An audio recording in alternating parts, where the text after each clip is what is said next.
सबसे पहले वज्रासन में बैठ जाएं।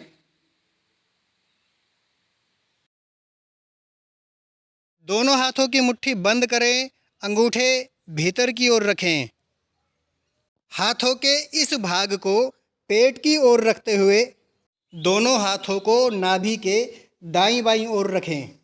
अब धीरे धीरे श्वास बाहर निकालते हुए आगे झुकते जाएं। गर्दन ऊपर रखें। दृष्टि भ्रूमध्य अर्थात दोनों भवों के बीच में देखें। आप चाहे तो आंखें बंद भी रख सकते हैं।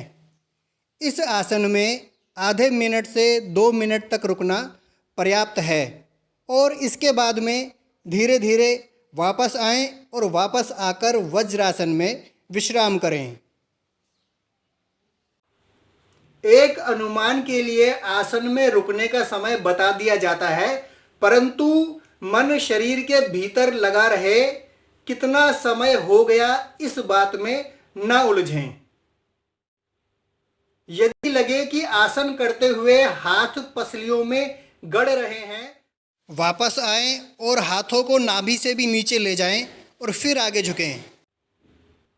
यदि लगे कि श्वास लेने में कठिनाई हो रही है या अन्य कोई कठिनाई है तो केवल उतना ही झुकें कि आप प्रभाव को भी अनुभव करते रहें और कोई अनावश्यक कठिनाई न हो। कौन इस आसन को न करे? यदि पेट साफ नहीं हुआ तो न करें। अल्सर की समस्या है तो न करें। हाइटस हर्निया है तो न करें। अम्बिलिकल हर्निया है या इंग्विनल हर्निया है तो एक हाथ नाभि पर रखें, दूसरा हाथ उसके ऊपर रखकर आगे झुकें। यदि वज्रासन में नहीं बैठ सकते, यदि घुटने खराब हो चुके हैं तो स्टूल पर बैठकर भी इस आसन को कर सकते हैं। लेकिन ध्यान रखें, स्टूल पर बैठें, कुर्सी पर न बैठें, क्योंकि कुर्सी का जो सरफेस होता है वो भीतर धंसा हुआ होता है और आपको पूरा आधार नहीं मिलेगा। यदि कुर्सी का सरफेस स्टूल की तरह है तो कुर्सी पर भी बैठ सकते हैं।